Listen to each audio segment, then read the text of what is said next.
WWDC 2022 confirmé du 6 au 10 juin prochain avec des développeurs et des étudiants à l'Apple Park le 6, mais une keynote dont ils regarderont la vidéo. Florent Morin, développeur iOS et technophile, notre invité. Que veut donc Elon Musk à Twitter ? L'homme désormais le plus riche du monde a acheté pour 3 milliards d'actions Twitter qui a bondi de 27% dans la foulée. Il va se retrouver au conseil d'administration, mais avec quelles intentions ? Un iPhone sur abonnement, et pourquoi pas, sauf qu'il risque de vous coûter beaucoup plus cher qu'en l'achetant comptant, et vous n'en serez jamais propriétaire, à suivre dans Pommes. Peu de rumeurs cette semaine, mais l'une d'elles concerne l'iPhone 16, alors ça compense. Et puis le tuto audio, aujourd'hui, comment vérifier quels appareils sont connectés à votre compte iCloud.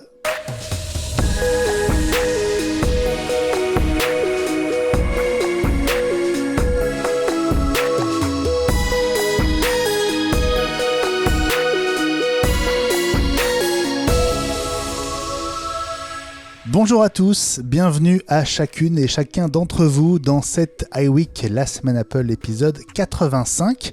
C'est le 32e numéro de la saison 2 et je suis très heureux de vous retrouver.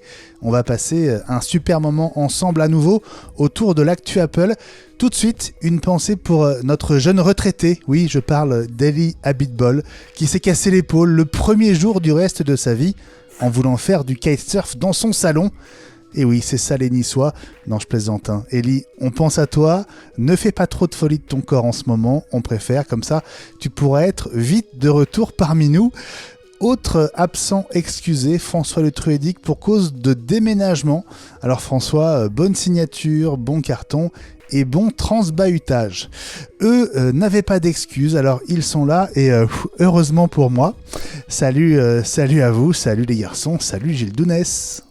Ça farte pour repartir sur Nice. D'accord. Content de te retrouver, Gilles. Je rappelle que tu es l'ancien rédacteur en chef de MacPlus.net notamment et le co-auteur de l'excédent iPod Backstage à lire pour tous ceux qui veulent connaître l'histoire de l'iPod. Salut Fabrice Neumann. Quelle salade pour faire dans le niçois et en hommage à François alors. Salut à tous. Salade niçoise avec du riz. Je ne sais pas, je ne suis pas spécialiste de la chose, donc je ne me permettrai pas d'avoir un avis. Bon, on fera un débat quand le niçois sera de retour. Voilà, c'est mieux.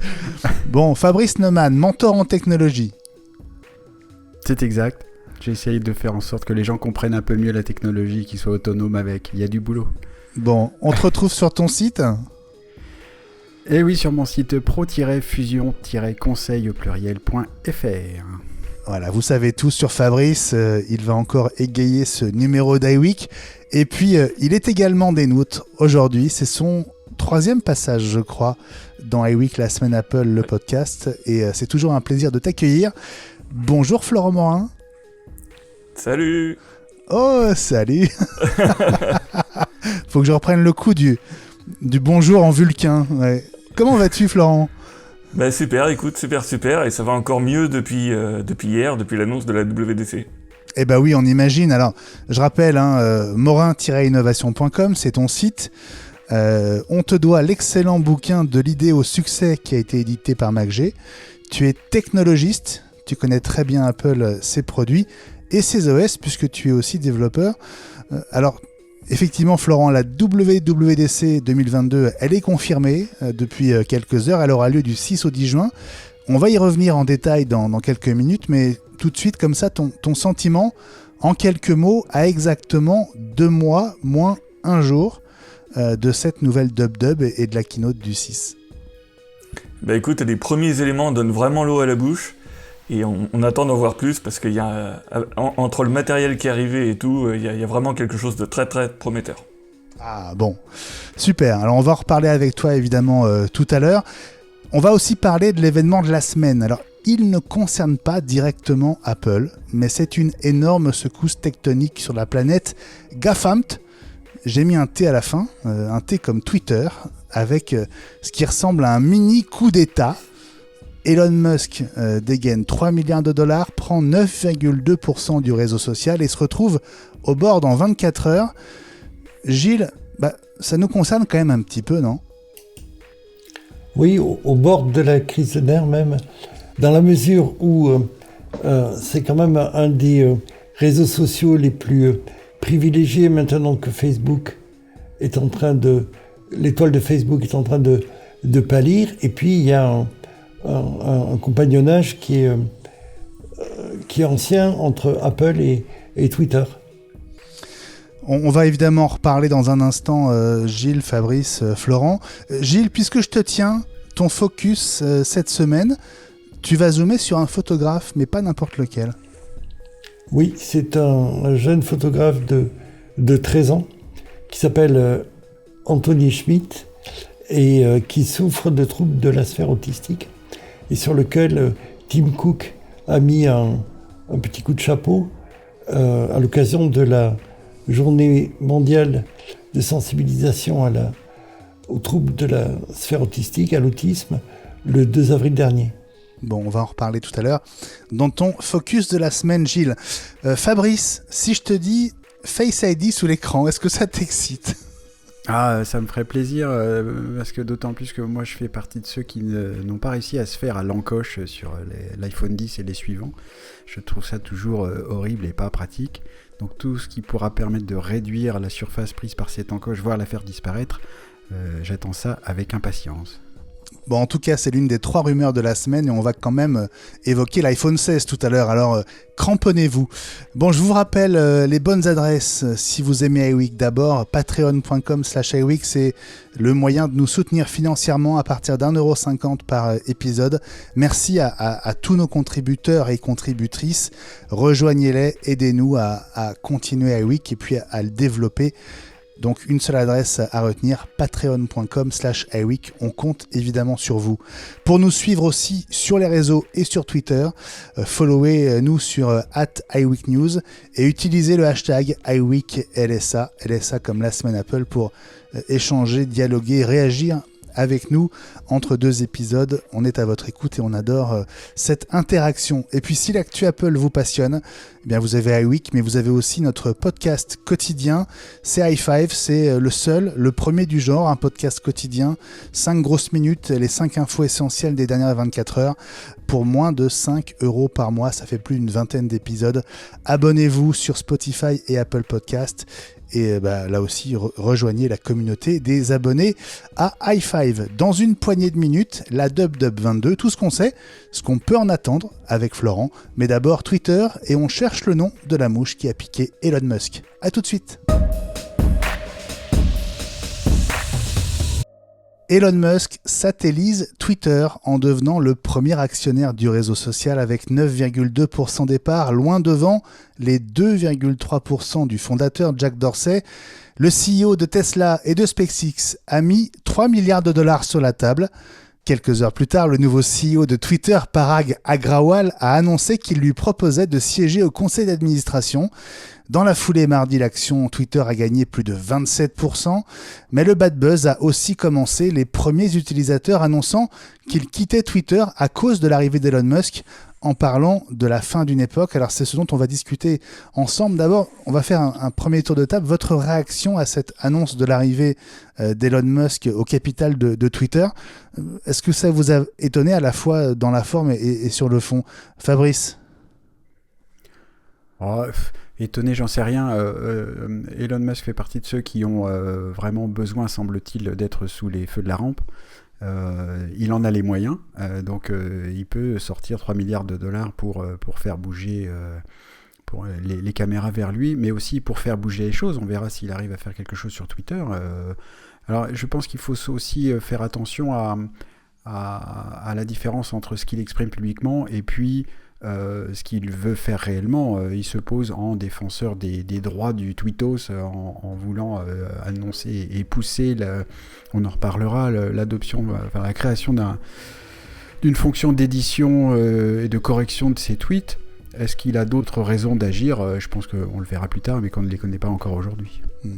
Florent, ton regard à toi sur cette news-là qui a dominé les dernières 24-36 heures. En même temps, bon, ouais, c'est un énième projet qu'Elon Musk ne va pas finir. Et c'est vrai que bon, après, c'est un peu comme si Trump arrivait en mettant la main sur Twitter. Il en fait tellement un drôle d'usage que c'est un peu surprenant, mais bon, les nouvelles fonctionnalités ne devraient pas trop arriver trop tôt, du moins, puisque bon, on sait comment ça se passe chez Tesla, et voilà, il y a toujours un effet d'annonce et 10 ans de décalage. 10 ans, oui, c'est beaucoup là, 10 ans, oui, c'est sûr. Gilles, comment tu as pris la nouvelle, toi ? Bon, c'est Elon Musk qui a pris cher là depuis le début, depuis le début de l'émission. Il y a deux choses. De manière générale, c'est pas la première fois qu'il y a un gros capitaliste qui s'invite comme ça au capital d'une société. C'était arrivé chez Apple. Il y avait un gros spéculateur qui s'appelle Carl Icahn qui s'était invité comme ça au capital d'Apple en achetant un gros paquet d'actions, puis s'était vanté d'aider Tim Cook à administrer la société. Il s'était fait inviter, ou je sais pas qui avait réglé l'addition, mais il avait dîné avec Tim Cook et il a fait une grosse annonce là-dessus. Il avait partagé le pain et le vin. Tim Cook l'avait écouté poliment et puis voyant quoi rien n'avait changé. Et c'était en 2013 et en 2016 il est parti avec un gros bénéfice et on n'a plus entendu parler de lui. Là, Elon Musk fait pareil, il achète un gros paquet d'actions. Il prétend infléchir le devenir de la société, comment on doit tweeter et avec quelle facilité. C'est assez particulier. On dit deux mots de la réaction du conseil d'administration. On dit deux mots de ce que tu veux. Bien, là, s'il accepte, je crois qu'il a accepté, je ne veux pas dire de bêtises, d'entrer au conseil d'administration, il n'a pas le droit d'augmenter sa participation au-delà de 14%, et ce pendant quelques mois.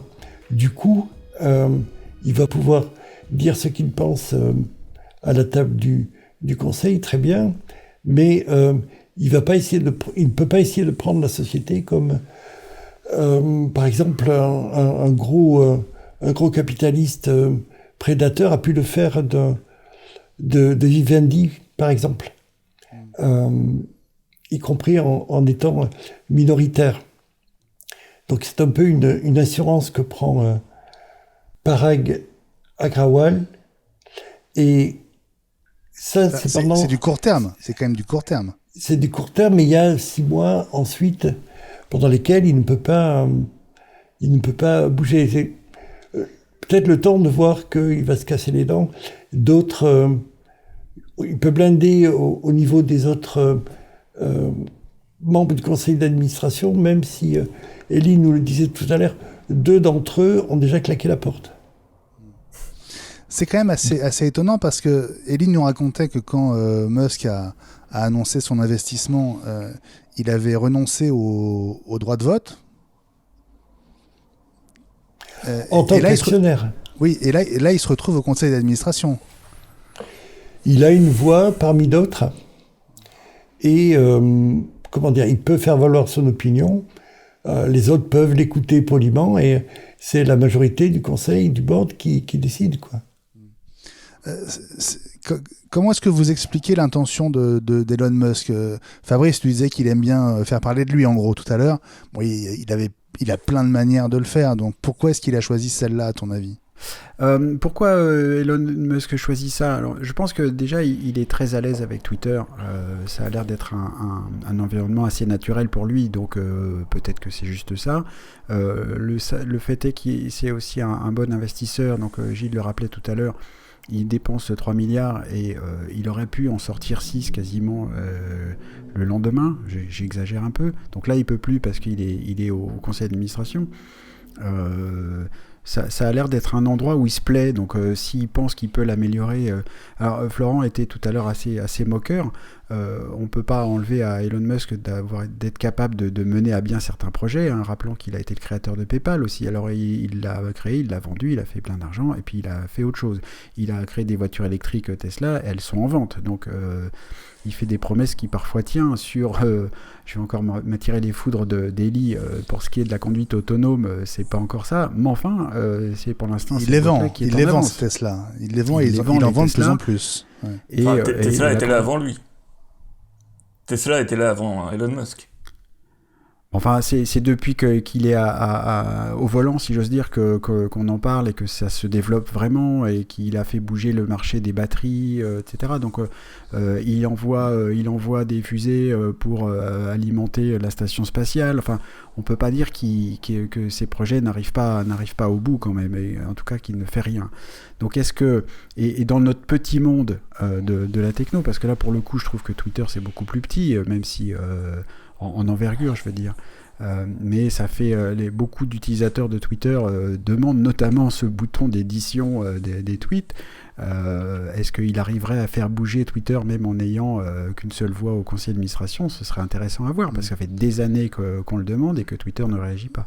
Ouais, Jack Dorsey, en janvier 2021, avait dit, mais c'est une question qu'on se pose depuis très longtemps, et je crois que nous ne le ferons jamais.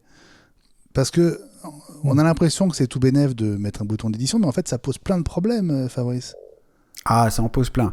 D'abord, ça pose la question de savoir si on souhaite qu'un réseau social comme Twitter soit un réceptacle d'informations ad vitam aeternam qui ne disparaît jamais, même si on peut effacer ses tweets. Ça pose un vrai problème de contrôle de la liberté d'expression et jusqu'à où on peut la laisser ou la perturber. Mais par exemple, pour permettre à des gens qui auraient fait des tweets insensés, qui auraient été à l'encontre de lois d'incitation à la haine raciale, par exemple, de corriger leurs tweets en disant « j'ai jamais dit ça ». Donc il y a des façons de faire, on peut imaginer, donc c'est ça qu'il va falloir voir. Le truc, l'édition des tweets, ça vient d'où? C'est que on est plein à être utilisateur de Twitter, à écrire un tweet, à l'envoyer, puis à se dire zut, il y a une faute d'orthographe ou j'ai pas dit exactement ce que je voulais. Il y a un truc, et donc on ne peut pas changer ça. Donc on peut quand même imaginer tout un tas de choses comme un bouton d'édition qui permettrait de le changer pendant 5 minutes, par exemple, ou quelque chose qui, si on corrige, le tweet précédent reste visible et lisible pour ceux qui liraient le tweet qu'on a laissé, par exemple. Donc il y a des moyens techniques qui sont assez simples de mettre en place une fonction d'édition de tweet qui ne perturbe pas l'expression. Parce que l'un des dangers, c'est quand on retweet, c'est de retweeter la première version d'un tweet qui ensuite serait modifiée, qui dirait autre chose que la première version, et du coup on se retrouverait à colporter un message qu'on n'a pas approuvé. Oui, mais par exemple, de la même façon que quand aujourd'hui on veut retweeter quelque chose, par exemple, quelqu'un tweete un article, et il y a juste un tweet qui est le titre de l'article. On clique sur retweeter et Twitter affiche un message disant ne voulez-vous pas lire l'article avant de le retweeter? C'est vrai. On choisit ou pas de le retweeter. Donc si on le fait, c'est très bien. Là, on peut très bien imaginer un petit message qui dit attention, ce message peut encore être modifié pendant 3 minutes. Voulez-vous attendre la fin de la période d'édition avant de le retweeter? Ça, c'est pas très difficile, hein, techniquement parlant. C'est pour ça que le discours de Jack Dorsey à ce sujet me paraît un peu faible, quoi. On a presque l'impression qu'il veut pas le faire parce que ça va faire du travail. Oui. Franchement, il y a plein de trucs comme ça qui sont c'est pas très difficile à faire, je crois pas. Hein. Gilles, c'est pas très difficile, mais on a inventé une manière de corriger les fautes d'orthographe ou de se préciser sa pensée en répondant à son propre tweet, en mettant une astérix avec la correction, la bonne orthographe ou sa pensée qui est précisée. Philosophiquement, je suis pas contre. Reste à savoir où est-ce qu'on va mettre le curseur, quoi. Bon, en tout cas, Elon Musk, il a pris le public à témoin, puisque dans la foulée de l'annonce de son arrivée au capital, Il a lui-même tweeté ce sondage avec cette question: voulez-vous un bouton pour modifier vos tweets? Alors je crois qu'il y a eu plus de 3,5 millions de votes, avec une assez nette victoire du oui à 73%. Donc voilà, c'est un élément de plus qui sera probablement mis dans la bannette d'un prochain conseil d'administration. Florent, les dangers de ce bouton d'édition, est-ce que tu les perçois ou est-ce que pour toi ce serait tout bénéfice pour les utilisateurs de Twitter? Non, ça reprend un peu ce qu'a dit Fabrice, hein. C'est clair que si quelqu'un commence à dire n'importe quoi et modifier ensuite, on n'en sort pas. Après, encore une fois, c'est juste qu'il faut mettre des règles en place. Et d'ailleurs, Twitter s'exprimait là-dessus en disant que les équipes y travaillent, mais qu'il y aurait des règles imposées, etc. Donc, tant qu'il y aura des bonnes règles qui permettront de garder un peu l'esprit Twitter, ce sera intéressant. Après, encore une fois, il y a plein de leviers pour faire les choses correctement. Comme le dit Fabrice, donc ça pourrait être un système de pouvoir éditer pendant tant de temps, ou ça pourrait être garder, par exemple, c'est tout bête, hein, mais garder l'historique des modifications d'un tweet. C'est tout à fait possible. Donc voilà, il y a plein de leviers en fin de compte. Maintenant, il faut que ce soit bien fait, et je pense qu'il y a un risque, il y a toujours un risque, et je pense que le risque fait un peu peur aussi. Il y a un outil d'édition qui est pas mal aussi, qui est long qui est vieux comme l'évolution, c'est le cortex préfrontal, et qui permet de relire son tweet et de réfléchir avant de parler, de tweeter aussi. Très juste, Gilles. Bon, on va suivre évidemment cette actualité du côté de Twitter. Je jette un œil sur les cours de l'action Twitter en cette journée de mercredi.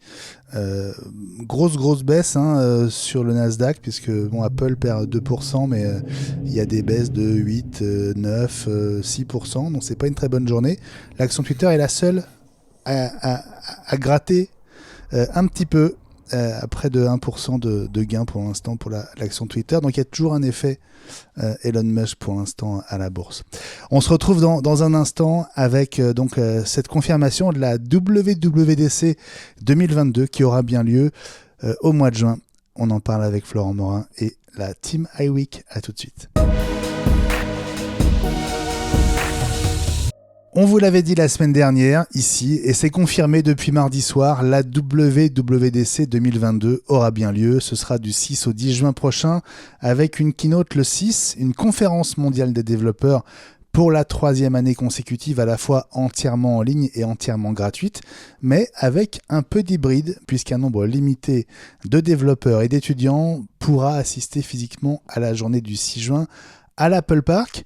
Florent Morin, tu es toujours avec nous. On va en discuter avec toi de cette Dub. Toi qui es développeur, donc qui est directement concerné. Tu nous disais tout à l'heure que c'était une forme de soulagement, là, quelques heures après cette officialisation pour toi. Oui, déjà, on sait à quoi s'en tenir. Voilà, tant pis, on a fait rembourser le ticket d'avion. Et tu avais pris ton billet d'avion déjà ? Ah il faut le prendre à l'avance, sinon en fait tu te fais avoir. T'avais déjà pris un billet d'avion ? Et réservé l'hôtel, mais bon. Pour ces dates-là ? Ça s'annule facilement. Ouais. Ah, bien vu. Parce que la première fois où j'étais allé à la Dub, je m'étais fait avoir, ça m'avait coûté un demi-bras, et en plus c'était pas terrible niveau emplacement et tout ça. Donc après, j'ai pris mes précautions, et voilà. Tu veux dire que dès que la date est officialisée, quand c'est en présentiel, les prix des billets d'avion explosent ? Ouais. Tout le monde se précipite.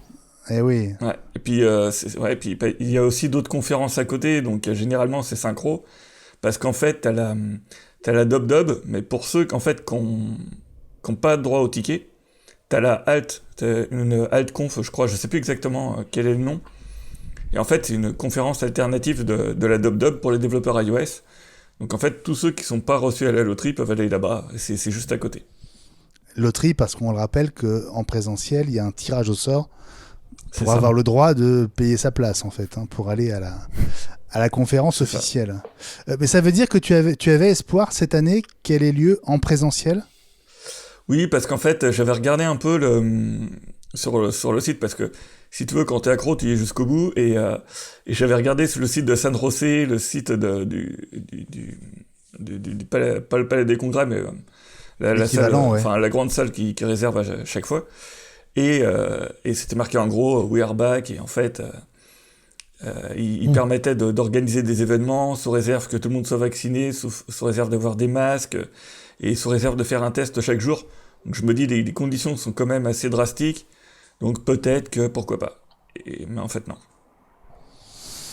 Bon, alors cette édition 2022, elle sera donc entièrement en ligne, comme le dit Apple, mais il y aura cette journée du 6 qui sera une journée un peu différente, en tout cas pour ceux qui seront à l'Apple Park, puisqu'il y aura un événement en présentiel à l'Apple Park. Alors, Apple dit bien que ce sera pour un nombre limité de développeurs et d'étudiants. On n'a pas encore de détails sur qui sera là, comment les uns et les autres seront choisis, désignés ou invités, on ne sait pas. En revanche, il y a le mot vidéo qui est utilisé dans le communiqué. Apple dit que les développeurs et les étudiants qui seront à l'Apple Park pourront regarder les vidéos de la keynote et du discours sur l'état de l'Union. Ça veut bien dire qu'il n'y aura pas de keynote avec Tim Cook sur scène pour faire les démos comme on en avait l'habitude jusqu'en 2019. Et ça, pour moi, c'est un peu une déception. Mais bon, je sais que vous êtes plutôt favorable aux keynotes produites comme un film hollywoodien. Oui, puis je pense qu'il faut un peu des deux.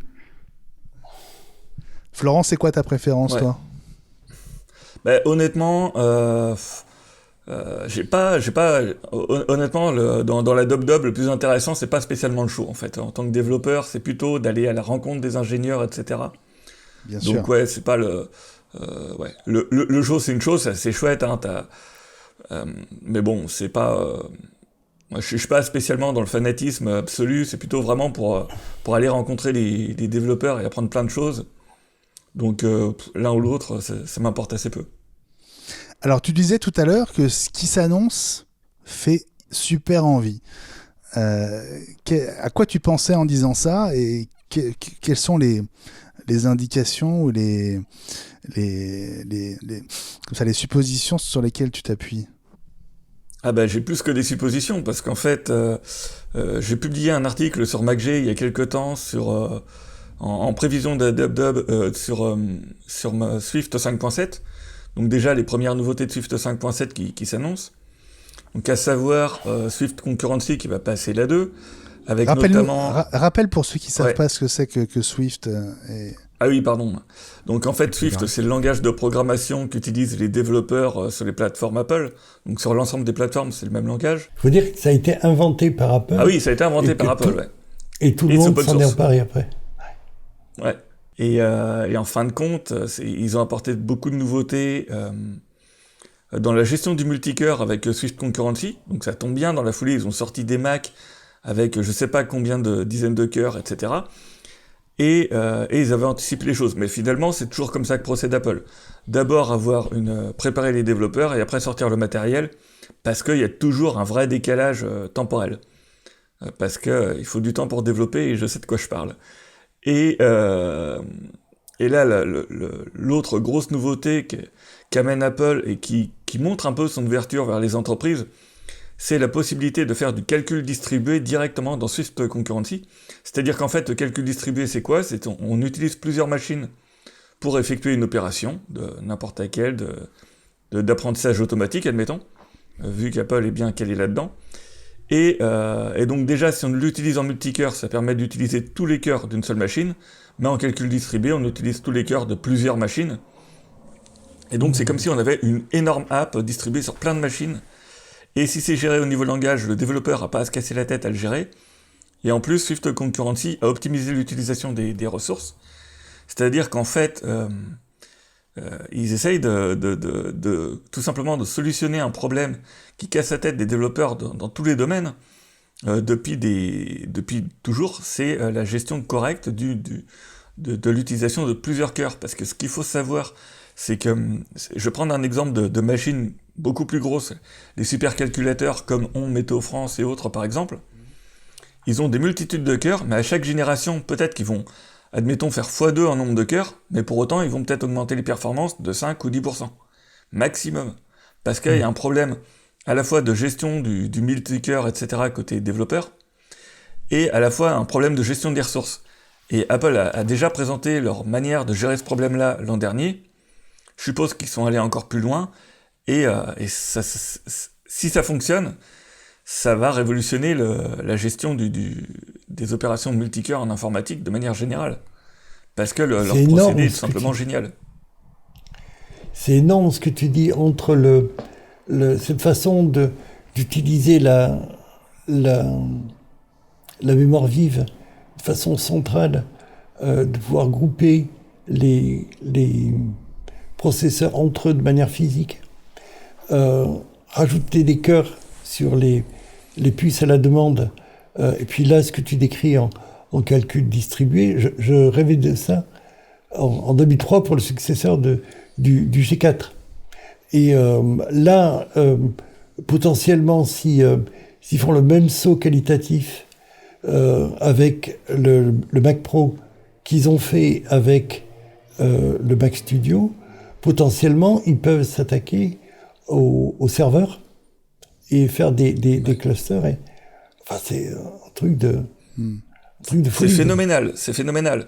Faut dire, pour donner un ordre d'idée, aujourd'hui, tu as toujours un temps de calcul quand tu crées une nouvelle tâche en tâche parallèle. Et c'est d'ailleurs, au bout d'un moment, il y a aussi le phénomène où tu as beaucoup trop de tâches et les cœurs savent plus gérer, et ainsi de suite. Là, en fait, ce que veut faire Apple, c'est déterminer un nombre maximum de tâches, c'est-à-dire que c'est calibré par rapport au matériel et non plus par rapport au logiciel. Donc, ce phénomène d'explosion n'existera plus. Et 2, le coût de passage, ce sera plus une fraction de seconde, ce sera quasiment zéro, c'est-à-dire ils illustrent ça comme la création d'une nouvelle fonction. Et quand on fait appel à une nouvelle fonction dans le code de manière générale, le coût est quasi nul en fait. Et ce serait à peu près ça. C'est vraiment, d'un point de vue ingénierie, c'est absolument fabuleux, quoi. Est-ce qu'ils vont y arriver? Peut-être. Généralement, ils arrivent à faire ce genre de choses, mais bon, à voir. Fabrice. Oui, j'en profite parce qu'on a un développeur parmi nous. C'est vraiment passionnant ce que tu dis. Et puis, donc, je ne suis pas développeur, donc je ne me rends pas bien compte de tout ça. Mais est-ce que tu penses que c'est une explication de certains résultats de bench, on va dire, j'exagère un peu, mais en demi-teinte du Mac Studio, qui, malgré le nombre de cœurs monumental, comme tu le rappelais, n'a pas forcément montré un gain de puissance, en tout cas pas dans toutes les tâches, par exemple entre le M1 Max et le M1 Ultra, malgré le doublement du nombre de cœurs, etc. Donc on a parlé de temps en temps de manque d'optimisation de certaines applis, mais est-ce que ça viendrait pas aussi de ce que tu décris, que en fait le système n'est pas encore capable d'en tirer parti parce qu'il n'est pas encore appuyé sur les éléments que tu viens de décrire? Il y a un peu des deux en fait. Il y a à la fois ce phénomène, et c'est clair que le problème a été anticipé par Apple. Et de toute façon, il n'y a pas le choix là-dessus, c'est un problème connu. Et aussi le fait qu'il y a, dans les frameworks qu'a développé Apple, Apple n'a pas elle-même déjà optimisé son code. Par exemple, je vais te donner un exemple qui est assez classique.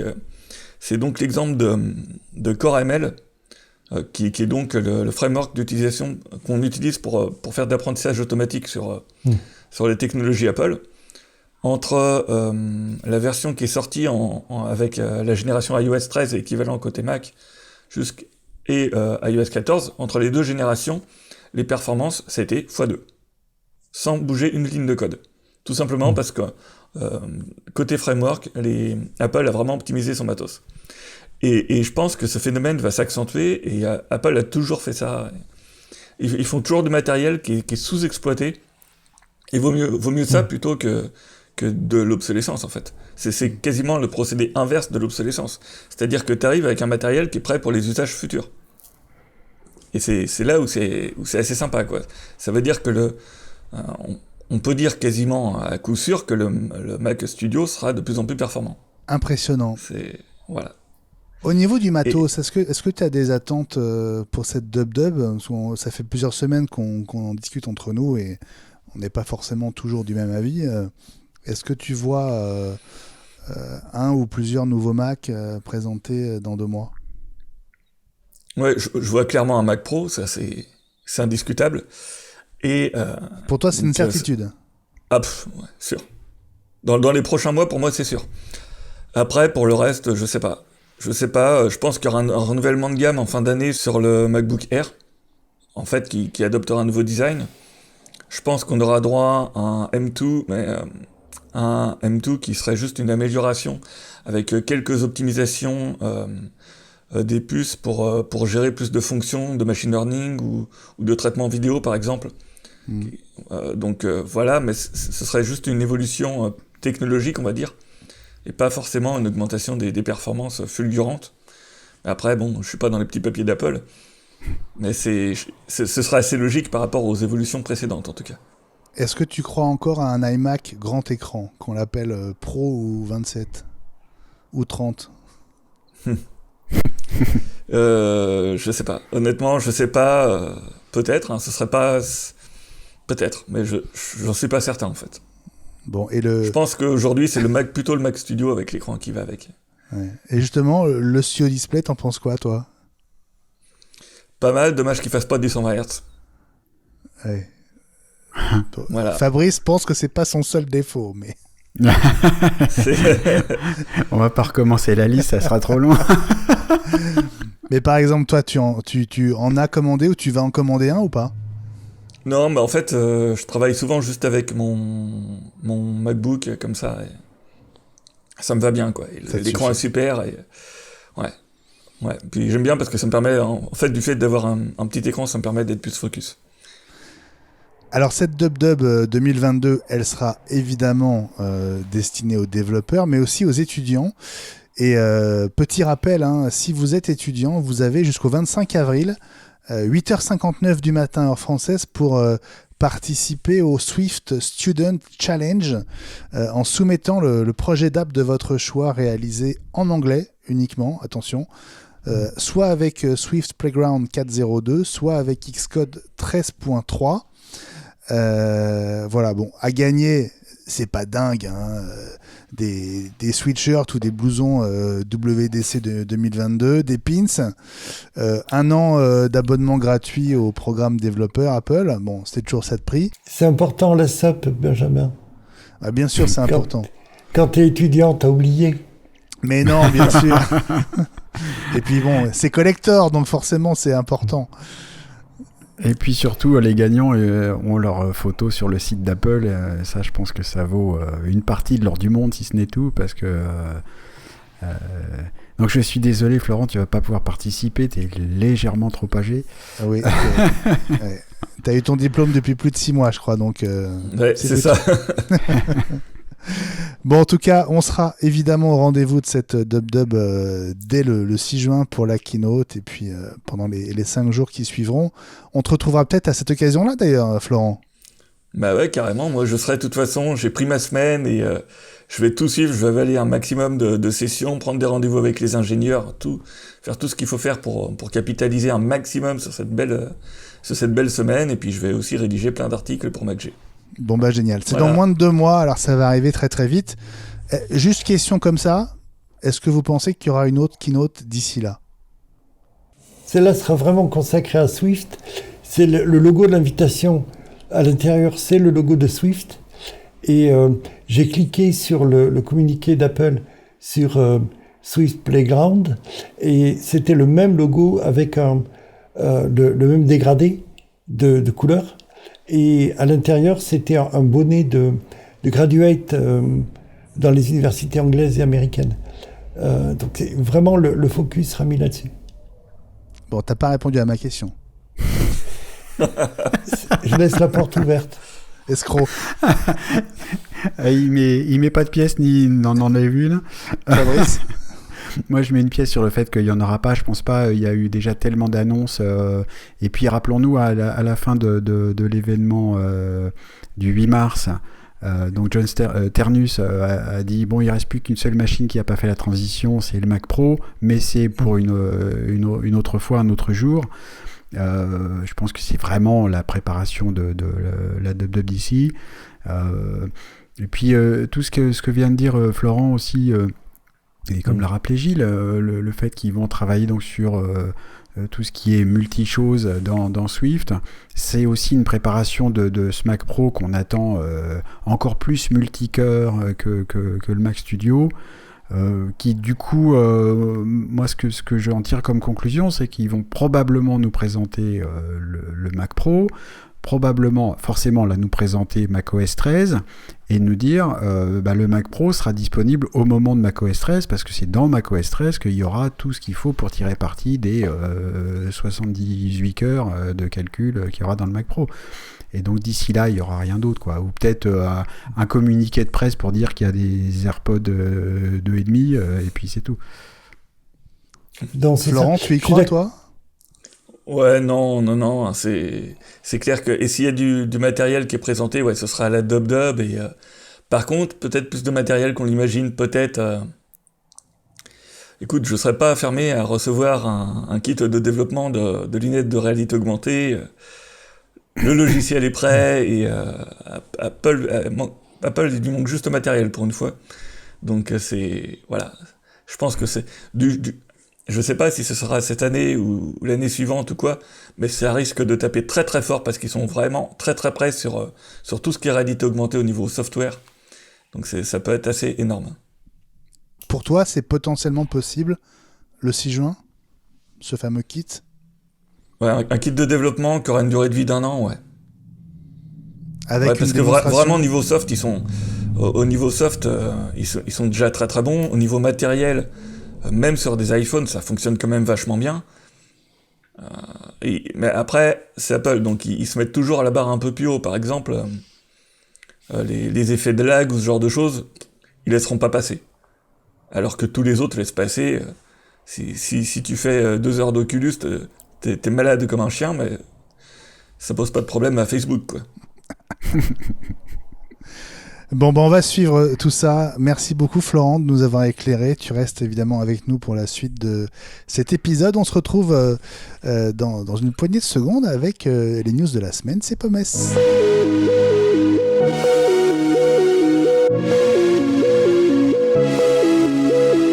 Et on commence par les bons calculs d'Apple sur les iPhones par abonnement. C'est une rumeur récurrente. Apple serait en train de travailler dessus de manière assez active. Et notre ami de Bloomberg, Mark Gurman, a pris sa calculette pour se rendre compte qu'effectivement, Apple serait extrêmement gagnant avec des tarifs d'abonnement relativement plausibles. Il est parti des tarifs de la gamme iPhone 13.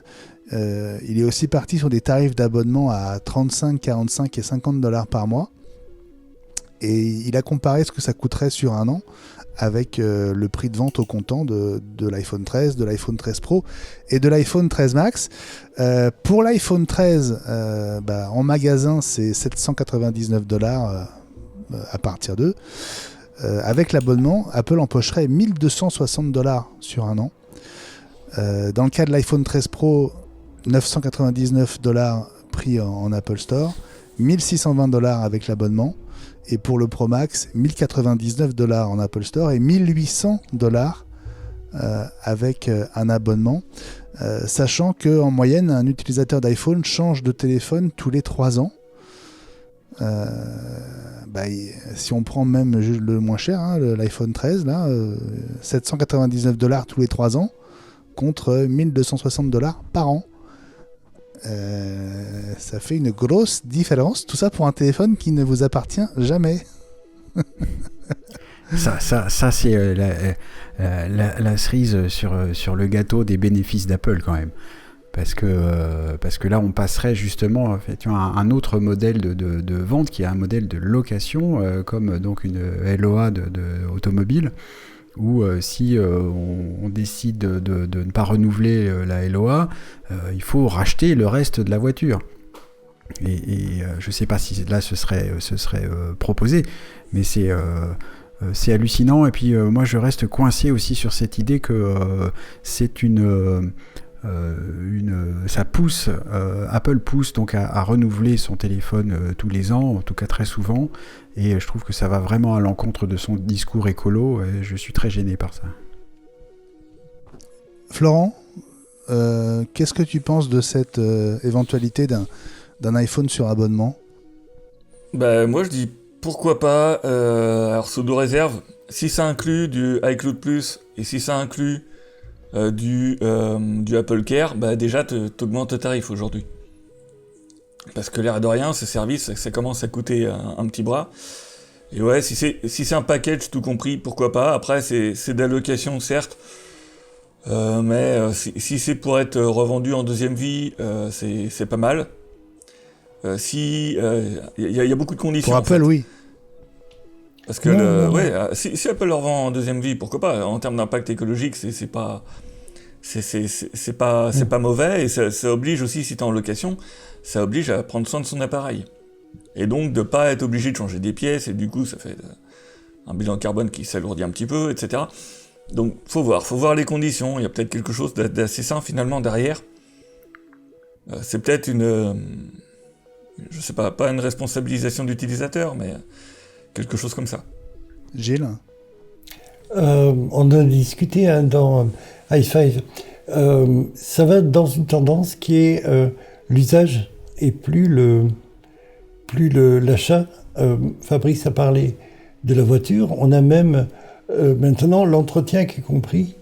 On a juste à s'asseoir. Il n'y a même plus de clé.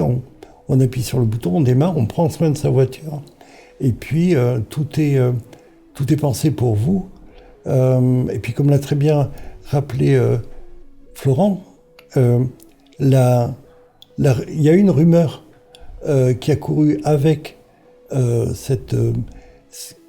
qui est de l'ordre de l'info, quand c'est Mark Gurman qui soulève le point, c'est qu'il y aurait des services associés.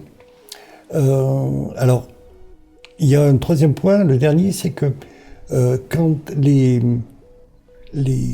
téléphones étaient vendus avec la subvention par les opérateurs, j'avais fait le calcul à service égal entre la marque qui subventionne l'iPhone et l'équivalent de la même marque en service dégriffé, c'est-à-dire carré rouge de SFR.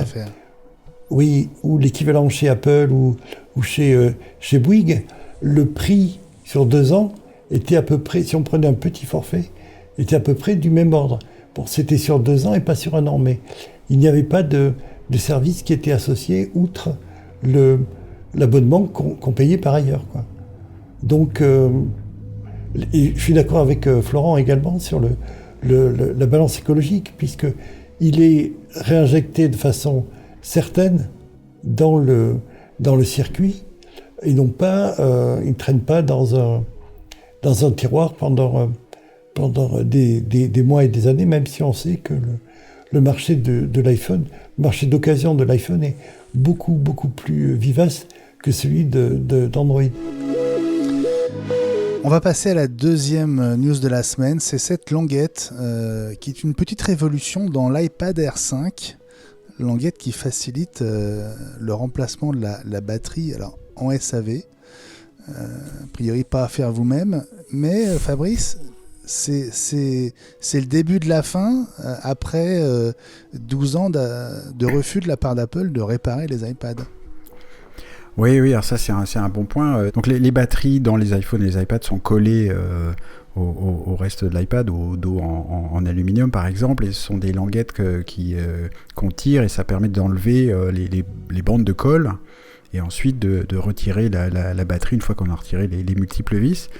C'était pas possible ou facile sur un iPad, ça le facilite. Je trouve que c'est vraiment une bonne nouvelle, ça, encore au niveau écologique, sachant que les produits durent quand même assez longtemps. Le faire durer un peu plus longtemps en changeant de la batterie, je pense que c'est vraiment une bonne idée.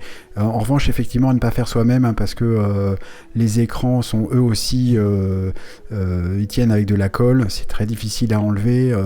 C'est un peu comme à plus petite échelle, mais un écran d'iMac là où il faut des grandes ventouses pour les enlever, et on risque tellement de les casser en tirant dessus. Donc Benjamin lève le doigt, donc ça lui est arrivé. Oui. Tu nous raconteras ça peut-être, mais voilà. Donc ne le faites pas vous-même, mais le fait de pouvoir changer sa batterie, moi je le conseille souvent pour les iPhones, c'est vraiment une bonne façon de faire durer son appareil. Donc avec l'iPad, tant mieux. Ouais, Gilles, c'est symbolique parce que c'est que le début, hein, c'est vraiment une toute petite première étape, mais quand même. Alors c'est une concession à l'ère du temps là par contre, et vraisemblablement aux législations. Pour moi, que ça soit plus facile d'accès pour les réparateurs, tant mieux, mais il faut le faire par les réparateurs parce que je prends souvent l'exemple de l'huile de vidange. Les batteries, c'est quand même dangereux, c'est sale. Il ne faut pas les laisser traîner, il faut les faire recycler. D'autant que le lithium, s'il est récupéré, c'est aussi bien, il n'y en a pas des masses, quoi. Donc, faciliter la réparation, oui, super, mais pour les professionnels et pas pour les particuliers. Fabrice l'a très bien rappelé, c'est pas un sport de masse. Florent ? Complètement. Ouais, d'autant qu'un réparateur, quand il va commander des batteries, il va en commander une palette. Et tandis que si chacun commande sa petite batterie, ça fait autant de transport et autant d'emballage et ainsi de suite. Ça, c'est un peu la limite de la réparation chez Monsieur Tout-le-Monde, c'est que du coup, ça fait X emballage, X transport et ainsi de suite. Donc au final, c'est pas terrible. Ok. Bon, la troisième news, elle concerne Apple TV+. Alors, il y a 2 infos en une. La première, c'est que vous avez sans doute suivi les Oscars comme nous et le geste de Will Smith qui est en train de se retourner contre lui puisque le biopic qui était en phase d'enchère, on va dire, auprès des plateformes dont Netflix et Apple TV+, eh bien, ce biopic se fera peut-être ou pas, j'en sais rien, mais en tout cas, ce sera sans Apple et Netflix qui ont retiré leur enchère, considérant sans doute que Will Smith était un sujet un petit peu touchy en ce moment. Est-ce qu'il sera infréquentable sur une plus longue durée, j'en sais rien. En tout cas, il y a une série qui s'appelle Émancipation qui est prévue sur Apple TV+, cet automne, une série sur l'esclavage. Will Smith est au générique, a priori, elle est toujours prévue. Et puis il y a quand même une vraie bonne nouvelle pour Apple TV+, on va dire, c'est l'arrivée d'Harrison Ford dans une série, une comédie même, qui s'appelle Shrinking. Le tournage doit commencer là courant avril, donc c'est imminent. La diffusion est prévue pour l'an prochain. Et il va jouer le rôle d'un médecin, d'un spécialiste de la thérapie cognitive comportementale. Et je ne sais pas ce que vous en pensez, mais moi j'ai très très hâte de découvrir Harrison Ford dans un rôle, dans une série, une comédie. Ça va être la première fois pour lui et pour nous. Alors, c'est pas la première fois qu'il fait une comédie, c'est pas une comédie d'action, donc parce que, ses talents de comédie dans Indiana Jones, on les connaît quand même. C'est pas faux. Je sais pas vous, mais enfin moi, il m'est arrivé de rire pendant Indiana Jones. Ah oui. Hein, c'est pas voilà. Donc, mais c'est plus un film d'aventure, on va dire, qu'une comédie. Oui, c'est pour ça que je disais que c'est une comédie sans le côté aventure-action. Voilà. Juste, ça me fait penser à un détail. Il y a peut-être parmi nos auditeurs francophones qui ne savent pas que le mot shrink en anglais, donc qui s'écrit S-H-R-I-N-K, ça veut dire psy. C'est un mot d'argot pour dire psy. Donc voilà pourquoi ça s'appelle shrinking, qui est un jeu de mots aussi sur to shrink, qui veut dire rétrécir. Pour une fois qu'il y a quelque chose qui rétrécit chez Apple. Bah justement, c'est pas le sens, c'est plutôt le shrink, le psy en fait. Bon, Florent, tu seras client toi d'une série avec Harrison Ford sur Apple TV+. Pourquoi pas. Globalement, je suis assez bon client d'Apple TV+. Ils ont plutôt des bonnes productions, donc ouais, pourquoi pas. Et puis on va finir, Gilles, avec cette étude que tu as remarquée sur le succès des produits Apple auprès de la jeune génération. Oui, c'est plutôt un marronnier puisque Piper Sandler livre son étude tous les 6 mois et on est dans la répétition. Hein. La demande pour l'iPhone 13 est forte et parmi des objets technologiques les plus désirés par les ados, les plus achetés. On a l'iPhone, les AirPods et les Apple Watch. Donc, il n'y a rien de nouveau sur le soleil. Et c'est important parce que, je le rappelle chaque fois, en décembre 2001, il y avait une étude de ce type sur l'image d'Apple parmi les différentes classes d'âge. La courbe ascendante suivait la courbe des âges. C'est-à-dire qu'au niveau des ados, la popularité d'Apple, de la marque Apple, était minable, voisine de 10%, et elle montait au fur et à mesure que les classes d'âge augmentaient, et elle culminait à 80. Pour la catégorie des 70 à 80 ans. Donc, on a vraiment quelque chose de prometteur, parce que ce sont d'abord les prescripteurs au niveau des adultes, et puis les jeunes adultes à fort pouvoir d'achat de demain. Une réaction. Et ils consomment du service. Florent ? Après, c'est vrai que je pense que les jeunes sont plutôt intéressés du fait aussi qu'Apple sait bien se renouveler globalement. Et je pense qu'Apple gardera toujours un public un peu plus âgé, dans le sens où c'est pas spécialement pour l'effet de mode, mais où ils sont vraiment très très forts sur l'accessibilité. Et quand tu deviens presbyte et que t'as pas envie de prendre tes lunettes, et ben tu t'écris ton texte en gros dans ton iPhone. Ça marche du tonnerre, et je pense qu'il y en a beaucoup qui font ça. Alors pour compléter ça, je pense qu'il y a aussi une histoire de prix. Quand on offre un smartphone à un gamin de 10 ans, 12 ans, 13 ans, on commence plus facilement avec un Android à 200 € qu'avec un iPhone qui va commencer à 500. Et puis, alors, je sais pas s'il y a une différenciation dans l'étude que j'ai pas vue. Je trouve ça intéressant, mais par exemple à l'Apple Watch, alors il y a le côté marque Apple. L'Apple Watch aussi, en gros, si on veut une montre un peu connectée, il y a quand même pas grand chose d'autre, quoi. C'est marrant, je trouve qu'avec l'Apple Watch, on retrouve l'effet de halo que Apple avait voulu faire autour du Mac. Et plutôt autour de l'iPod à l'époque, on a un iPod et on commence par. Pardon, Gilles ? C'était l'iPod, l'effet de halo. Voilà, c'est ça. Donc il faut se fier au spécialiste de l'iPod qui est Gilles. Voilà. Donc, mais je trouve que c'est ça. Il y a plein d'histoires de gens qui ont une Apple Watch et on leur dit tiens, tu veux pas essayer, regarde, par exemple il y a un téléphone pliable. Ah ouais, c'est intéressant, c'est pliable, je vais peut-être essayer, mais attention, ça marche pas avec l'Apple Watch. Ah bah j'en veux pas alors. Et là il semble qu'il y ait vraiment ça autour de l'Apple Watch. Je trouve ça vraiment intéressant.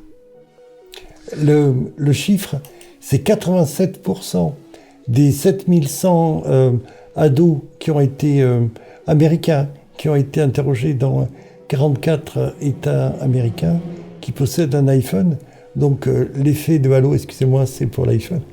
Et c'est la même chose. Bon, je suis tombé à plat. C'est la même chose que il y a 6 mois auparavant. On avait 86%. Non mais je viens de comprendre. Moi aussi.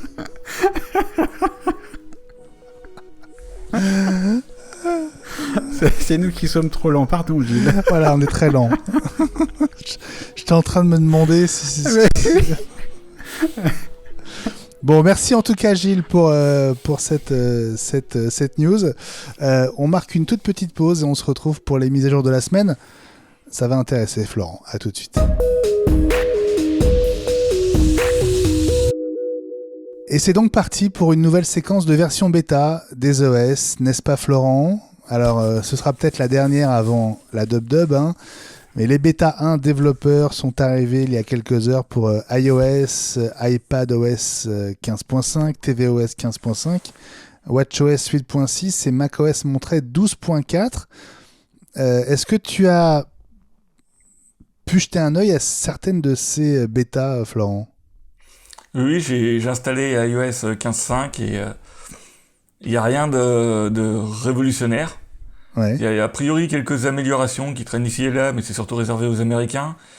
Et voilà, après, on n'a pas eu de nouveau Xcode, ce qui signifie qu'il n'y a pas de fonctionnalités nouvelles accessibles aux développeurs. Il y a probablement des fixes qui ont été faits, des correctifs, et peut-être aussi des correctifs par anticipation de iOS 16, ce qui serait pas non plus délirant. Voilà, donc c'est rien de spécial pour le moment. Et d'ailleurs, tous les correctifs ne sont pas encore passés. Ouais. Fabrice, fonctionnellement, il y a quelques petites choses qui semblent bouger quand même. Alors, on a vu apparaître, semble-t-il, une référence à Apple Classical, le service de musique classique dans Musique.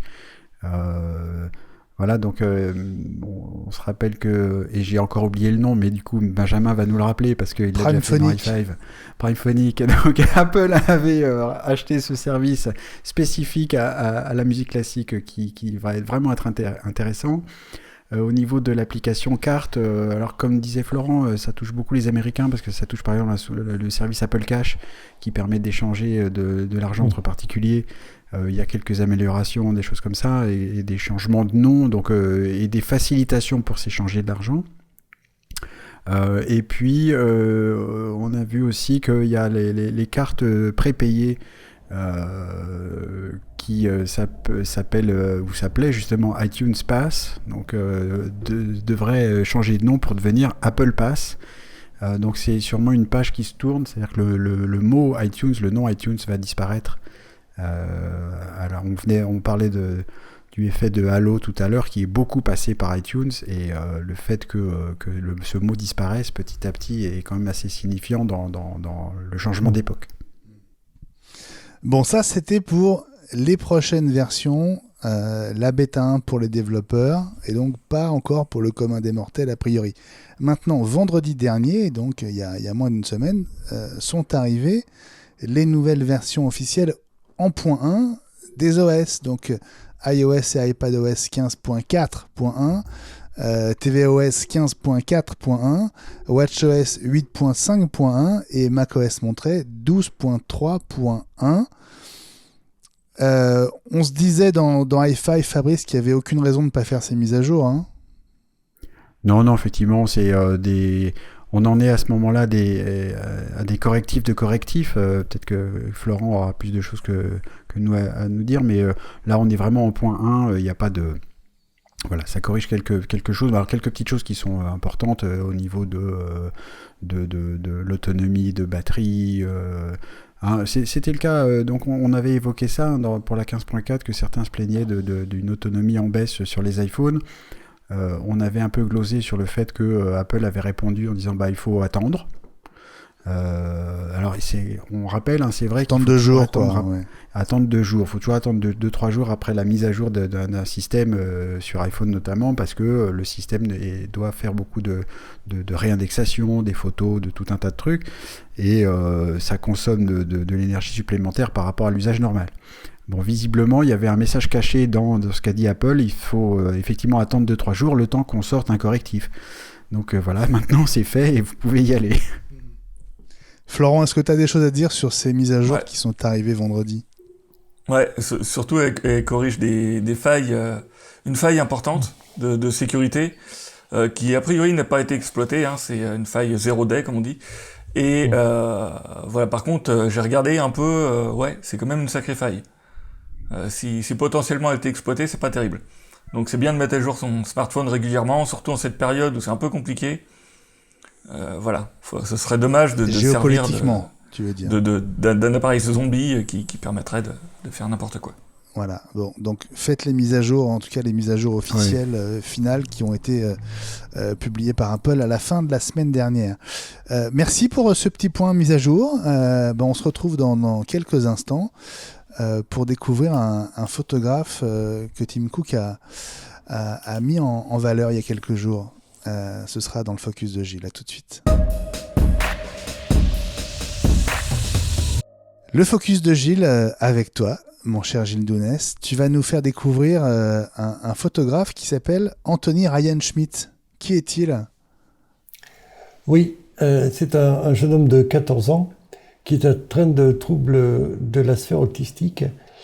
Et Tim Cook a tweeté le 2 avril dernier, qui était la journée mondiale de sensibilisation à l'autisme. Et il a publié un tweet qui mettait en valeur son travail avec les photos qu'il a réalisées, et puis la façon dont il travaillait avec un iPhone et un pied. On va voir tout à l'heure, mais le résultat est vraiment bluffant.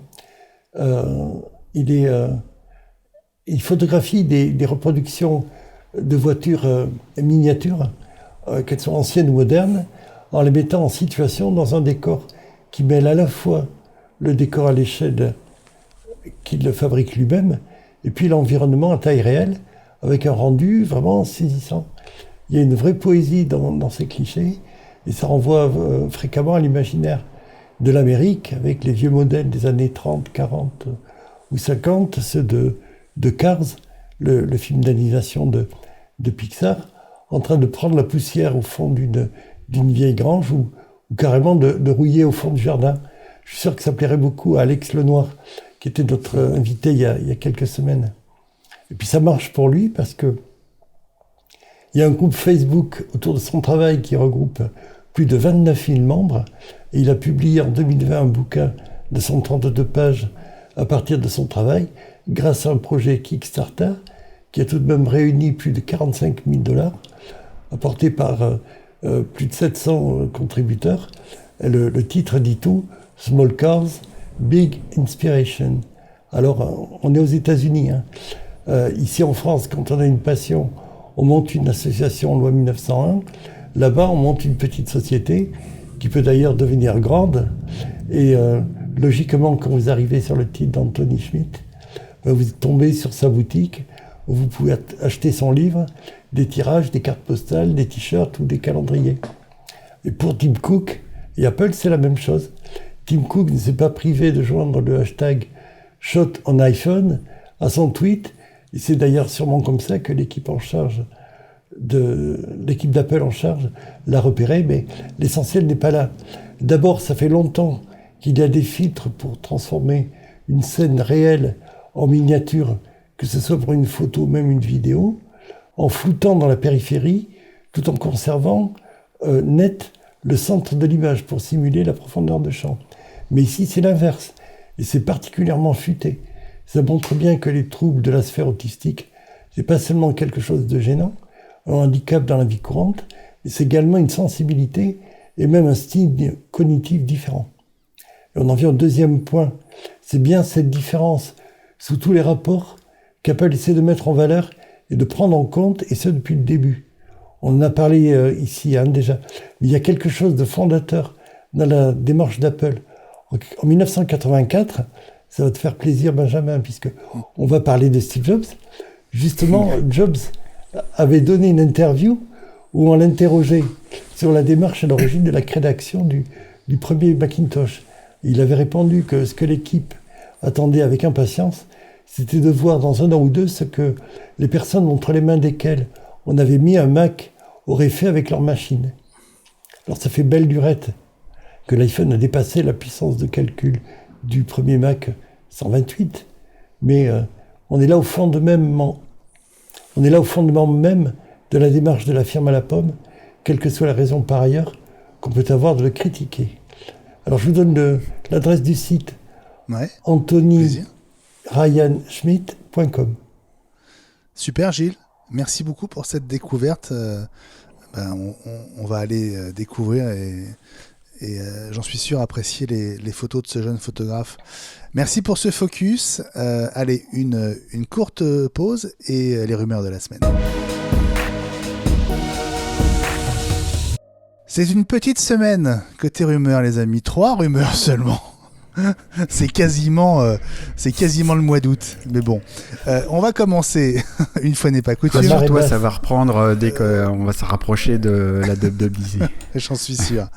On va commencer par les bruits de couloir alimentés par Ming Chico, alors, qui ne lâche pas son compte Twitter et qui nous parle des prochains AirPods Pro, la 2e génération. Selon lui, ils ne coexisteront pas avec les AirPods Pro de la 1re génération une fois qu'ils seront sortis au 2e semestre. Pourquoi ? Eh bien parce qu'Apple a appris de son erreur. Apple regretterait d'avoir maintenu les AirPods 2 au catalogue à la sortie des AirPods 3, parce que les AirPods 2 sont moins chers et du coup les AirPods 3 se vendent moins bien que prévu, à tel point qu'Apple aurait revu les quantités à la baisse de 30% sur les deuxième et troisième trimestres. Je te posais la question dans Hi-Fi Fabrice, je vais la poser à Gilles. Est-ce que c'est une erreur dans la stratégie de segmentation produit, comme on dit? Alors, on peut voir ça comme ça, on peut se souvenir que l'ancien modèle a toujours cohabité avec le tout dernier, tout neuf et très attractif, pour l'iPhone en particulier. Oui, c'est ça. C'est le cas pour les Mac. Donc, est-ce qu'il y a quelque chose de particulier aux AirPods qui sont un accessoire, quelque chose qui est cher, tu l'as rappelé.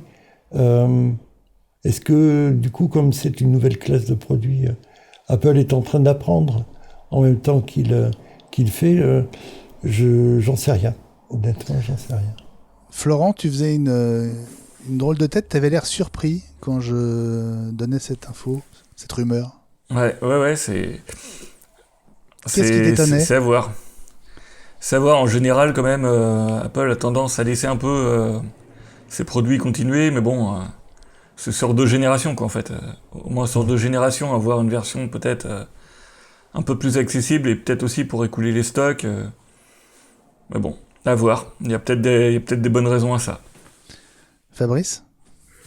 Oui, je voulais ajouter une réflexion à ça, c'est que le fait de garder notamment des iPhones de génération précédente au catalogue, il y a quelque chose d'assez évident. On sait que c'est l'iPhone de l'année d'avant. Les AirPods ne changent pas tous les ans, et donc d'un côté, il y a une gamme d'iPhone avec des capacités très différenciantes. En revanche, entre des AirPods 2 et des AirPods 3, il y a des différences au niveau du design, mais sur l'usage, c'est la même chose. On voit bien la différence entre des AirPods tout court et des AirPods Pro, puisqu'il y a l'annulation de bruit, donc on peut faire la différence et on peut justifier un achat plus cher. Je pense que c'est vraiment plus difficile entre des AirPods 2 et des AirPods 3, donc si la rumeur s'avère, on verra bien, en plus c'est donc une rumeur, ce serait aussi un élément d'explication, je trouve. Ok, on passe à la deuxième rumeur de la semaine. Elle concerne l'Apple Watch et plus particulièrement la version sport ou baroudeur qui avait été annoncée initialement pour l'an dernier. Elle semble plus que jamais sur les rails, notamment à la lumière d'un brevet déposé par Apple qui indique que l'étanchéité et la résistance à l'eau et à la pression sont l'un des sujets majeurs de recherche liés à ce projet. Est-ce que c'est une montre qui pourrait t'intéresser, Florent ? Alors, je suis pas un grand sportif, donc sur cet aspect, non. Sur bien d'autres aspects, oui. Mais c'est vrai que par contre, connaissant quelques sportifs qui ont tendance à y aller un peu fort, ça peut être par contre une raison d'achat parce qu'en tout cas aujourd'hui, la potentielle fragilité de la Watch est un critère qui empêche d'aller vers la Watch. Ça, c'est clair. Fabrice ? On a vu que Apple avait déjà fait une petite démonstration de meilleure résistance de l'Apple Watch Series 7 dans les films de présentation. On voyait un cycliste tomber sur des cailloux, donc il disait regardez, ça résiste un peu mieux. Donc visiblement ils font des recherches dans ce sens-là. Puis je voudrais lier ça à la recherche d'étanchéité au brevet dont on a parlé dans la dernière émission, un brevet déposé qui permet d'avoir un bouton qui réagit à la pression sans bouger, hein. Donc c'est un bouton qui n'est plus mécanique, qui n'est juste qu'à détection de pression et qui participe à ça potentiellement pour améliorer l'étanchéité de la montre. Donc tout semble se mettre en place pour qu'il y ait un modèle comme ça qui soit un peu l'équivalent des G-Shock chez Casio, je crois. Gilles, tu as un avis sur cette montre sport ? Je suis pas sûr. Bon, Apple peut tout essayer, hein, même faire des bracelets par un bagagiste de luxe. Un bagagier de luxe, je sais pas comment on dit. Un bagagiste, mais avec le chapeau. Un bagagier de luxe, mais je verrais plutôt ça embarqué sur tous les modèles, enfin le dernier modèle en date, comme un argument de vente supplémentaire, dans la mesure où au départ, au fondement même du produit, il y a l'activité sportive. Donc, le durcir et aller plus loin et se différencier par rapport à la concurrence. Oui, un modèle supplémentaire dans une gamme qui en compte déjà pas mal. J'en sais rien et je suis pas sûr du tout, quoi. Bon, on va passer à la troisième rumeur. Et là, désolé Fabrice, tu connais Ross Young, l'analyste spécialiste des écrans. Eh oui. Selon Ross, il va falloir que tu attendes septembre 2024 et 3 générations d'iPhone pour voir apparaître la technologie Face ID sous l'écran. Oui, alors, mieux vaut tard que jamais. Ça ne va pas empêcher d'avoir un écran potentiellement percé pour la caméra. N'oublions que Face ID, même si c'est contre-intuitif, n'utilise pas la caméra. Utilise un projecteur de points infrarouges et des choses comme ça. Donc, et on a vu aussi jusqu'à présent, ça changera peut-être d'ici l'iPhone 16, les quelques essais de caméra sous l'écran ont montré des résultats plus que décevants en termes de qualité de photo. Donc pour ce qui est de la caméra selfie et tout ça, ça va pas être... Donc il y aura toujours un trou dans l'écran. Mais comme je le disais en introduction, tout ce qui permettra de réduire l'encoche que je trouve toujours aussi moche et pas pratique depuis les 4 ans que j'ai mon iPhone 10, je suis pour. Bon, alors ça c'était Ross Young avec Face ID. Au même moment, on avait Ming Chi Kuo sur le Touch ID.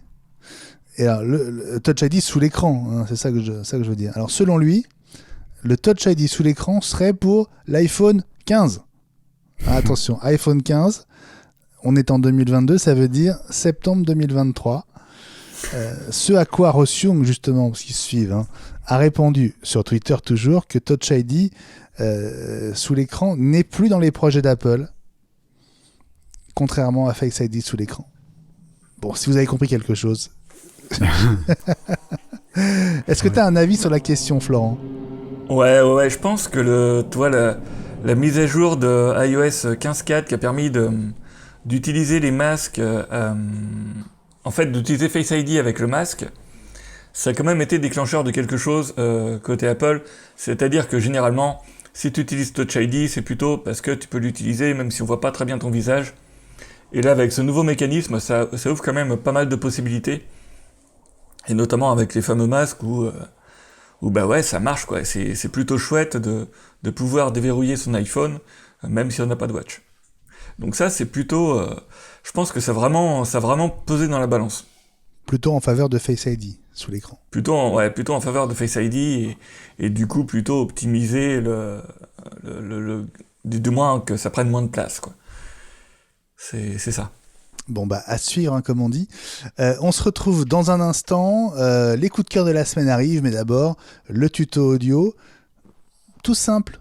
Comment vérifier quels appareils sont connectés à votre compte iCloud ? À tout de suite.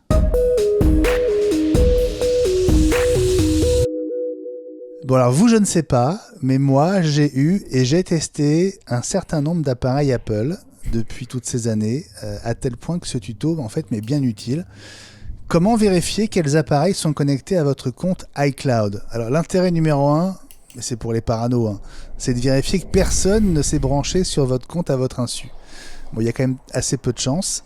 Voilà. Si vous avez activé l'authentification à 2 facteurs, c'est quand même assez peu probable, hein, parce que vous auriez été prévenu. Si la localisation change de ce qu'elle est habituellement, vous auriez été prévenu aussi. Et même iCloud pour Windows est relativement bien sécurisé. N'empêche, Apple tient à jour une liste de tous les appareils connectés à votre compte iCloud. Alors cette liste, elle réunit les Mac, les iPhones, les iPads, les Apple Watch, les Apple TV, les HomePod, les HomePod mini, les appareils sous Windows et n'importe quel Smart TV équipé du logiciel TV d'Apple. Ça fait quand même quelques possibilités. Alors pour accéder à cette liste, il y a 3 moyens. D'abord, il y a le site que vous connaissez, appleid.apple.com. Vous vous authentifiez, vous cliquez sur appareil dans la partie gauche et la liste apparaît. J'ai compté, j'en ai donc 25. Sur iPhone ou sur iPad.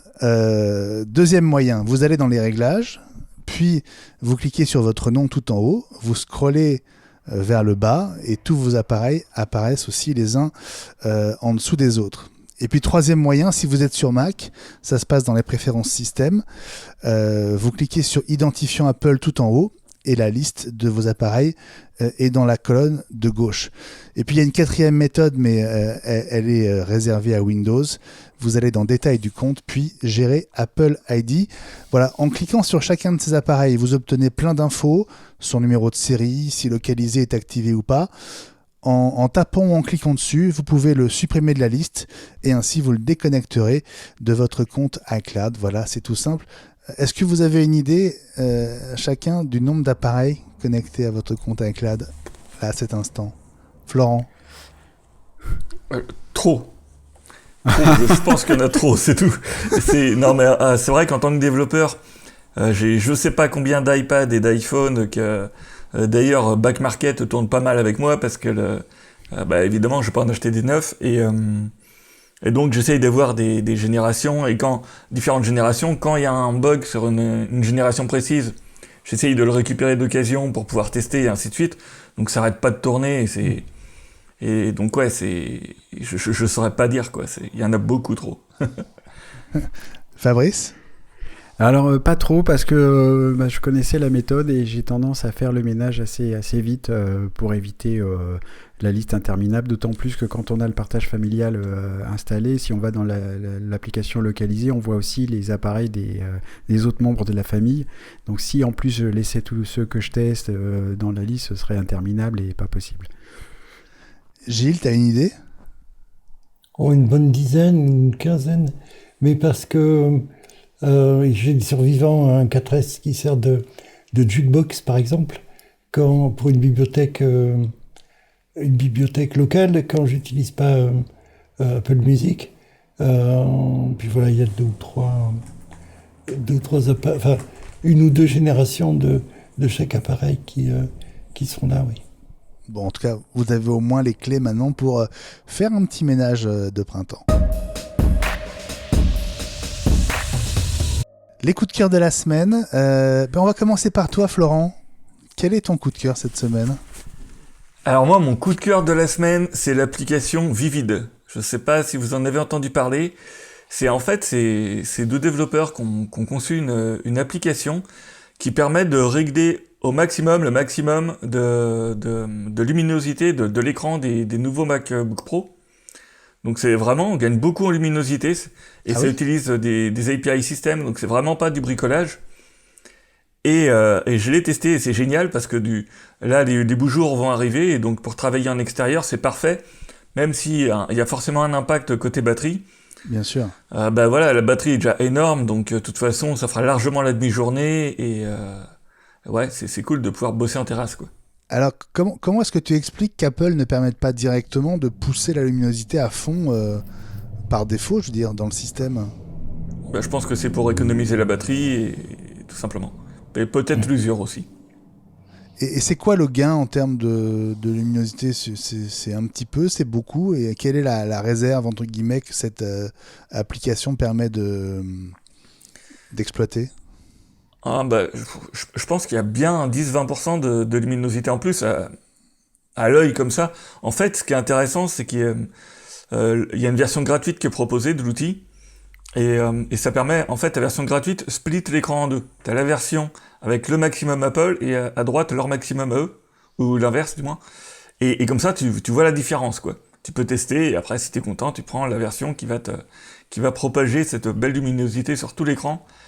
Et voilà, c'est vrai c'est chouette, c'est bien joué et c'est chouette.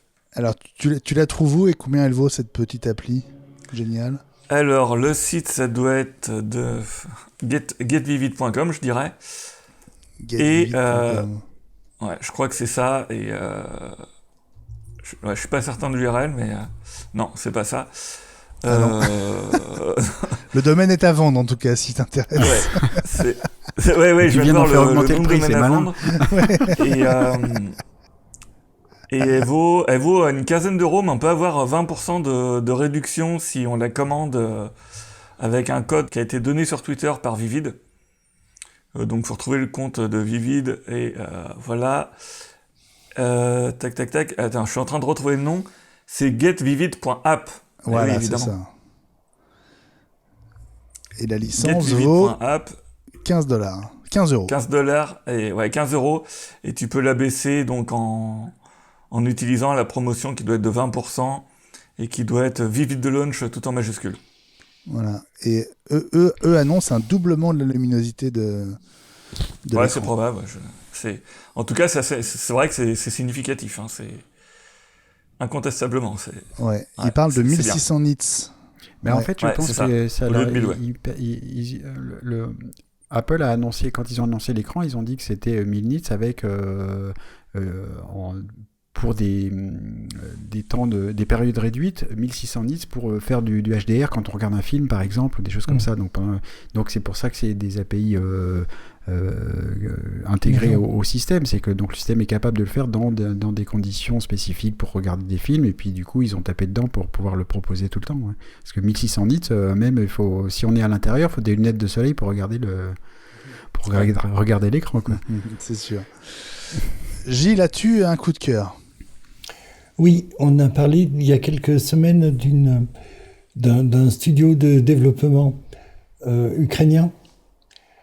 Je voulais en faire autant avec un autre qui est basé à Odessa, qui s'appelle Be-Light Software, et qui propose un certain nombre d'applications qui sont sur l'App Store.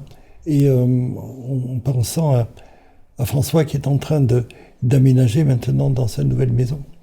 Il y a une application d'abord d'agencement intérieur, mais qui permet également de faire une maison et de modéliser un jardin, par exemple, qui est très accessible, qui s'appelle Live Interior 3D.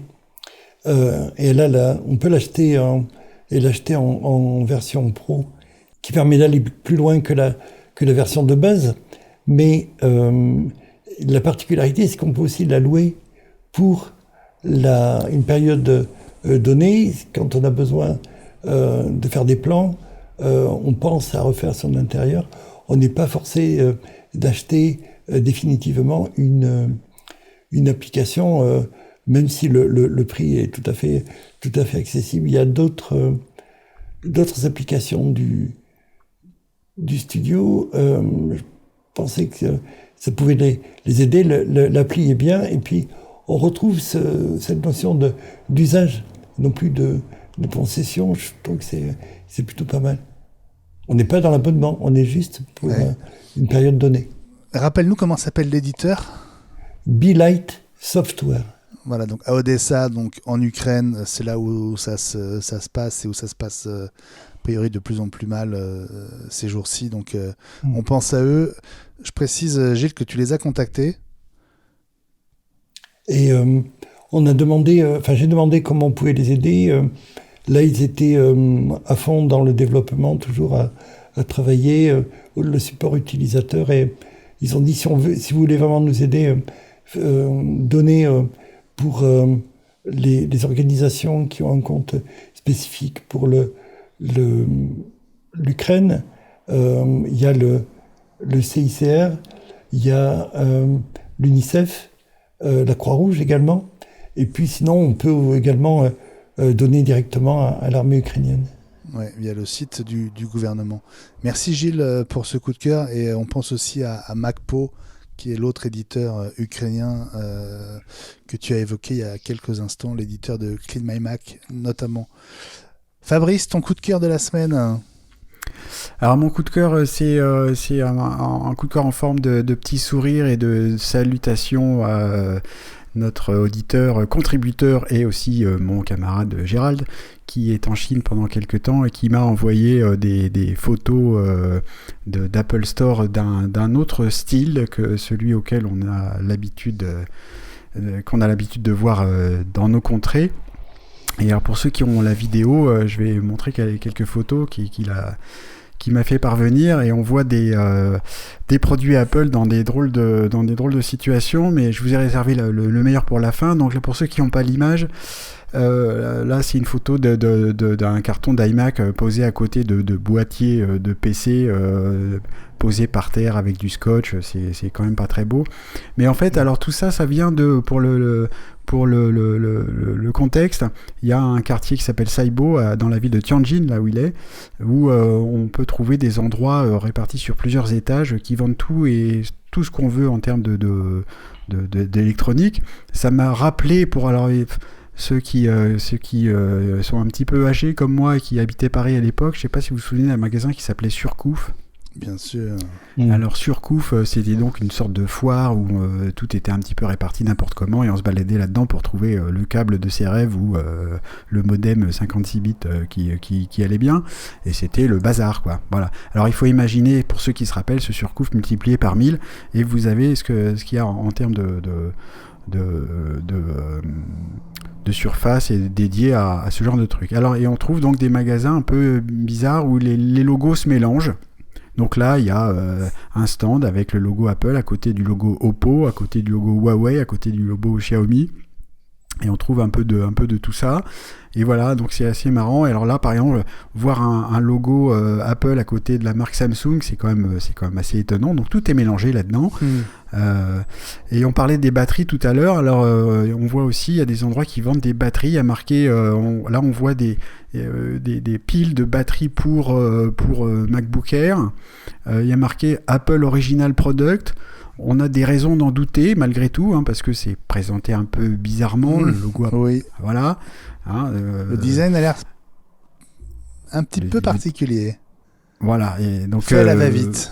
C'est fait à la va-vite, entièrement à la main ou presque, mais voilà ce qu'on trouve. Et puis alors je vous ai gardé le meilleur pour la fin, c'est que voilà quoi peut ressembler à un Apple Store en Chine. C'est ça. Donc on voit... C'est un comptoir, oui. Ouais. C'est un comptoir en bois qui visiblement a un peu vécu. Il y a le logo. Ça fait années 70 un peu. Voilà. Il y a marqué Apple Store dans un truc un peu éclairé au-dessus. C'est même pas bien éclairé. Donc évidemment, ça n'a rien à voir avec Apple. On a même au premier plan, là, il y a un tabouret complètement pourri, voilà. Donc ça m'a bien fait rire de voir ces photos où on peut aller dans un Apple Store qui n'a rien à voir avec Apple et qui n'a pas grand chose à voir avec un store non plus. Et ça, c'est en concurrence des Apple Store qui existent aussi en Chine, par Apple, qui sont aussi beaux que tous les autres Apple Store qu'on connaît, les centaines d'Apple Store répartis dans le monde. Mais il y a aussi cet aspect qu'on connaît, en tout cas qu'on découvre là en Chine, où c'est fait de briques et de broc, mais il y a quand même marqué Apple Store dessus. Voilà, je trouvais ça rigolo, je voulais partager ça avec vous et à ceux qui ont la chance d'avoir la couleur. Bien merci Fabrice pour ce coup de cœur extrêmement visuel cette semaine, et merci et merci à ton honorable correspondant en Chine aussi. Merci à mon honorable correspondant Gérald pour ces photos. Gérald. Merci Gérald. Bon, moi, mon coup de cœur de la semaine, il est pas très original, mais j'ai enfin vu Coda, donc qui a reçu l'Oscar du meilleur film il y a 10 jours maintenant à Hollywood. Alors, c'est un chouette petit film. Le casting est impeccable. Troy Kotsur a bien mérité son Oscar du second rôle masculin. C'est un vrai plaisir de retrouver Marlee Matlin. Je ne sais pas si vous vous souvenez, elle est sourde comme lui. Elle avait été la première actrice sourde à décrocher un Oscar, c'était il y a 35 ans, pour Les Enfants du Silence avec William Hurt. Elle n'avait que 21 ans. Elle est donc aussi la plus jeune actrice de l'histoire à avoir reçu l'Oscar de la meilleure actrice. Alors Coda, c'est à voir, c'est sympa. J'ai versé ma petite larme à la fin. Mais quand même, je dois vous dire que j'ai eu beaucoup plus d'émotions en voyant La Famille Bélier, donc le film français qui a servi de point de départ pour faire Coda, parce que Coda n'est qu'un remake finalement, mais un remake quand même relativement américanisé et beaucoup plus soft. Et donc si vous n'avez vu ni l'un ni l'autre, je vous conseille de commencer par La Famille Bélier et de regarder quand même Coda dans la foulée, parce que c'est pas un mauvais film et vous passerez un bon moment.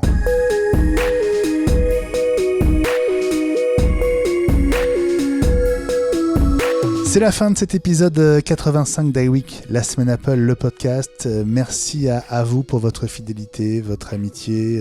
On a déjà hâte de vous retrouver la semaine prochaine. Merci Florent Morin d'avoir été avec nous cette semaine. Avec plaisir. On est très heureux d'avoir fêté cette officialisation de la DubDub 2022 avec toi.